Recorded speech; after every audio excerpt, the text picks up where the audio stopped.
अगर आप मानू से बीएड में एडमिशन लेने जा रहे हैं और एंट्रेंस एग्ज़ाम आपको देना है तो यह वीडियो आपके लिए बहुत ही महत्वपूर्ण है, क्योंकि आपने किस सब्जेक्ट से अपना ऑनर्स किया है और तो इस हिसाब से आप मानू में बीएड के लिए एंट्रेंस एग्ज़ाम देने से पहले कौन सा सब्जेक्ट चूज करेंगे और फिर उस एग्ज़ाम का सिलेबस क्या होगा, पैटर्न क्या होगा, हम इन सभी बातों पर इस पर चर्चा करेंगे। आप वीडियो के साथ बने रहिए। चैनल पर नए हैं तो सब्सक्राइब कर लीजिए, बेल आइकन को प्रेस कीजिए ताकि अगला अपडेट आपको मिलता रहे।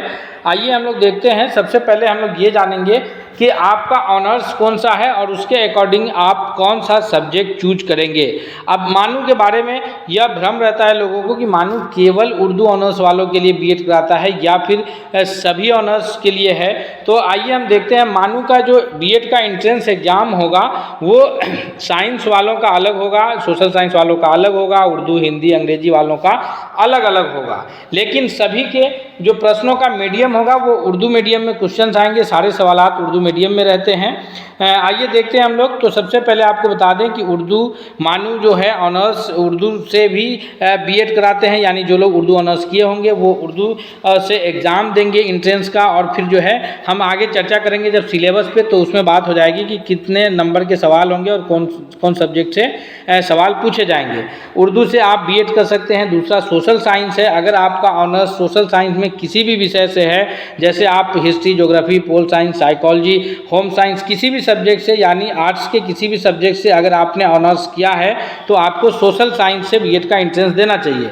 आगे है मैथमेटिक्स। अगर आपने मैथमेटिक्स से अपना ग्रेजुएशन किया है तो आपको जो अपना एंट्रेंस है बीएड के लिए वो मैथमेटिक्स चूज करके एंट्रेंस देना चाहिए। अगर आपने अपना ऑनर्स जो है जियोलॉजी या बॉटनी से किया है, यानी बायोलॉजी के जो दो अलग अलग ग्रुप हैं जूलॉजी और बॉटनी, उससे अगर आपने अपना ऑनर्स किया है तो आपको बायोलॉजिकल साइंस का ग्रुप चूज करके बीएड मानू का एंट्रेंस देना चाहिए। अगर आपने फिजिक्स से किया है अपना तो फिर आपको एंट्रेंस फिजिकल साइंस से देना चाहिए, अपना ग्रेजुएशन अगर आपने फिजिक्स से किया है तो।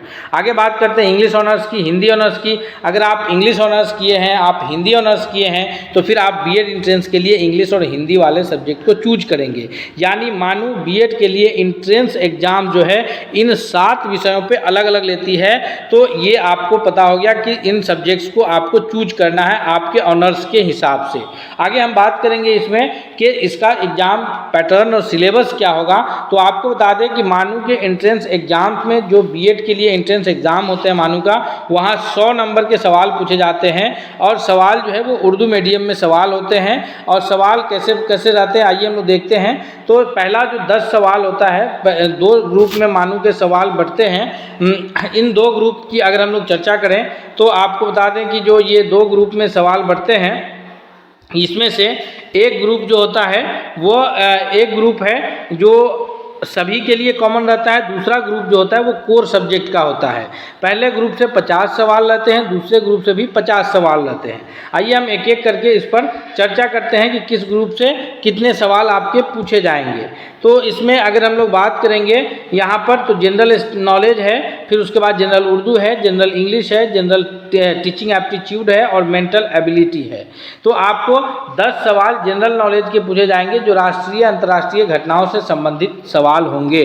यानी कि नेशनल और इंटरनेशनल जो घटनाएं घटती रहती है उसमें से कुछ करंट के भी 1-2 सवाल हो सकते हैं, और जो है जो इतिहास, भूगोल, नागरिक, जो जनरल नॉलेज आप पढ़ते हैं उससे 10 सवाल आपके पूछे जाएंगे। ये पहले हिस्से का है। यह पहला हिस्सा सभी के लिए कॉमन रहता है। 50 प्रश्न जो है, यानी इसमें से 10-10 सवाल, चाहे वो उर्दू से बीएड का एंट्रेंस दे, मैथमेटिक्स से दें, साइंस से, बायोलॉजिकल साइंस से दें, फिजिकल साइंस से दें, सोशल साइंस से दें या फिर हिंदी से दें या इंग्लिश से दें, जिस सब्जेक्ट से भी वो देंगे, ये 50 नंबर के जो 10-10 सवाल है, 5 सेट, ये सबको कॉमन पूछे जाएंगे। तो 10 सवाल सभी को जनरल नॉलेज से पूछे जाएंगे। 10 सवाल जनरल उर्दू से पूछे जाएंगे। जनरल उर्दू में आपको वाहिद जमा से हो गया, वाहिद जमा है, और उर्दू के जो भी उर्दू के अफसाना है, नाविल है, अफसाना निगार है, नज़म है, खतूत है, इन सभी से जो है सवाल उठाए जाते हैं और ये सवाल आपको पूछे जाते हैं। जो मुश्किल सवाल नहीं होता है, हम PYQ भी यानी प्रीवियस ईयर क्वेश्चन आपको हम अपने चैनल पर करा रहे हैं। आप उसको भी देख के अंदाज़ा लगा सकते हैं कि जनरल उर्दू के 10 नंबर के सवाल किस तरह के सवाल रहते हैं। अगर आप, इसीलिए आपसे रिक्वेस्ट है कि अगर चैनल पर नए हैं तो जरूर सब्सक्राइब कर लीजिए। तो 10 नंबर के जनरल उर्दू के सवाल हो गए।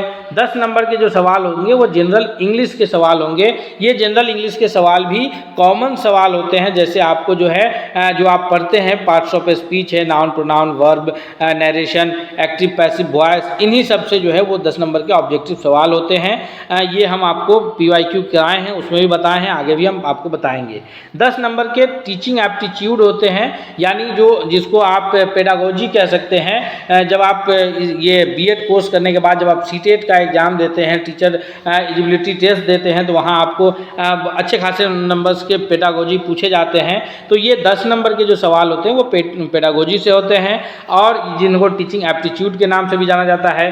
10 नंबर के सवाल जो मेंटल एबिलिटी से होते हैं, जिसको आप सिंपल भाषा में रीजनिंग कह सकते हैं। तो यहाँ आपको आप ये कंफ्यूज नहीं होइएगा, जो जनरल इंग्लिश के सवाल है वो इंग्लिश फॉन्ट में होंगे, बाकी general knowledge, Urdu, teaching aptitude और मेंटल एबिलिटी के सवाल उर्दू माध्यम के सवाल रहेंगे। लेकिन मेंटल एबिलिटी रीजनिंग का जो सवाल आप हिंदी माध्यम में बनाते हैं, चाहे इंग्लिश माध्यम में बनाते हैं, उसी टाइप के सवाल होते हैं, बहुत मुश्किल सवाल नहीं होते हैं। ये हम आपको जो कराएंगे उसमें भी आपको PYQ प्रीवियस ईयर क्वेश्चन उसमें आपको बता देंगे। आगे है कोर सब्जेक्ट, जो ये 10-10 के 50 हो गए, यानी 10 का जनरल नॉलेज, 10 का उर्दू, 10 नंबर का इंग्लिश, 10 नंबर का टीचिंग एप्टीट्यूड और 10 नंबर का मेंटल एबिलिटी। अब ये 50 नंबर हो गए, ये सभी के लिए बराबर होंगे, यानी जो साइंस से B.Ed एंट्रेंस देना चाहते हैं, मैथमेटिक्स से देना चाहते हैं, सोशल साइंस से, उर्दू, हिंदी, इंग्लिश, किसी भी सब्जेक्ट से वो B.Ed का एंट्रेंस देना चाह रहे हैं, उनको ये 50 नंबर के सवाल कॉमन रहेंगे। अब बात आएगी कोर सब्जेक्ट की, तो ये कोर सब्जेक्ट से 50 नंबर के सवाल बनेंगे। अगर आप सोशल साइंस से अपना फॉर्म फिल कर रहे हैं तो ये तो 50 आपको देने ही हैं, 10-10 के 5, और फिर उसके बाद ये आपको 50 नंबर के जो कोर सब्जेक्ट्स हैं उसमें से भी आपको सवाल को हल करने हैं। इस 50 कोर सब्जेक्ट में अगर सोशल से आप देते हैं तो आपके हिस्ट्री से, ज्योग्राफी से, पोल साइंस से, आपके फिर इकोनॉमिक्स से, इनसे सवाल इसमें बनेंगे। मुख्य रूप से हिस्ट्री, ज्योग्राफी, पॉलिटिकल साइंस और ये पॉलिटिकल साइंस के बाद जो है इकोनॉमिक्स, इनसे मुख्य रूप से इसमें सवाल पूछे जाते हैं। उसके बाद अगर आप मैथ से देते हैं तो 50 नंबर के सवाल मैथमेटिक्स से पूछे जाएंगे। अगर आप बायोलॉजिकल साइंस से देते हैं तो जूलॉजी और बॉटनी मिला करके ये 50 नंबर के सवाल आपको पूछे जाएंगे। अगर आप फिजिकल साइंस से देते हैं तो ये 50 नंबर के सवाल फिजिक्स से पूछे जाएंगे। अगर आप उर्दू से दे रहे हैं तो ये 50 नंबर के सवाल आपसे उर्दू से पूछे जाएंगे। आपने जो उर्दू पढ़ा है ग्रेजुएशन में, जिसमें आप मीर, गालिब, इकबाल के बारे में जो आप पढ़ते हैं, या फिर जो उर्दू अदब में आप अफसाना, ड्रामा, नावल, खतूत, मजमून इत्यादि के बारे में पढ़ते हैं, तो इन सब से 50 नंबर के सवाल आपको रहेंगे। हिंदी अगर आप पढ़ रहे हैं तो फिर हिंदी से वो कोर सब्जेक्ट से आपके 50 नंबर के सवाल रहेंगे। अगर आप इंग्लिश से B.Ed एंट्रेंस दे रहे हैं तो फिर आपको इंग्लिश से वो 50 नंबर के सवाल रहेंगे। जो भी आप पढ़ते हैं ड्रामा, जो भी इंग्लिश में आप ऑनर्स में जो भी सब्जेक्ट्स जो भी इंग्लिश के बारे में आपने पढ़ा है उससे रिलेटेड वो सवाल रहेंगे। और इस तरह से दोनों मिलाकर के 100 मार्क्स होते हैं, और फिर 100 मार्क्स के हिसाब से आपको जो है आंसर करने हैं, और आपका कटअप इन 100 मार्क्स के हिसाब से मिलेगा।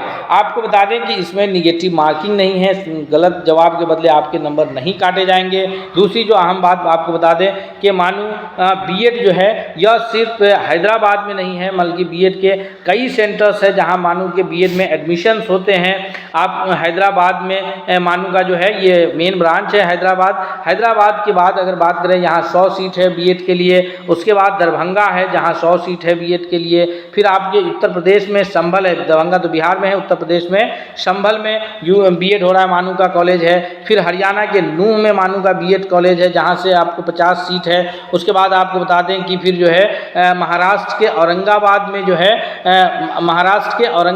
B.Ed हो रहा है। फिर आपको उसके बाद जो है ये मध्य प्रदेश के भोपाल से B.Ed हो रहा है। उसके बाद आपको बता दें कश्मीर से B.Ed हो रहा है। तो इन सभी जगहों पर जो है मानू के B.Ed के कैंपस हैं, कॉलेजेज हैं जहां से आपको B.Ed करने का मौका मिल सकता है। और इन सब का कोई अलग अलग टेस्ट नहीं होता है, ये एक कॉमन टेस्ट मानू लेती है, और फिर आपके मार्क्स के हिसाब से और आपके चॉइस के हिसाब से आपका कॉलेज अलॉट किया जाता है। और आपको जो भी कॉलेज अलॉट होगा वहाँ आपका काउंसलिंग होगा, वहाँ आपकी एडमिशन्स होंगे, और फिर वहीं आपको रेगुलर, क्योंकि देखिए सबसे बड़ी बात यह है कि मानू के बारे में बहुत सारे लोगों को ये लगता है कि ये जो है डिस्टेंस से जो जिस तरह से BA और MA कराती है उसी प्रकार से डिस्टेंस से मानू का B.Ed भी होता है। लेकिन अभी जो ये रेगुलर वाला फॉर्म है ये आपके रेगुलर एडमिशन्स के लिए हैं। आपको इसमें क्लास करने होंगे और 75% से लेस आपका अटेंडेंस रहने पर आपका दाखला जो है वो आगे इम्तहानात में नहीं बैठने दिया जाएगा। तो ये सारे बात थी। हम उम्मीद करते हैं कि ये जानकारी आपके लिए बहुत ही अहम रहा होगा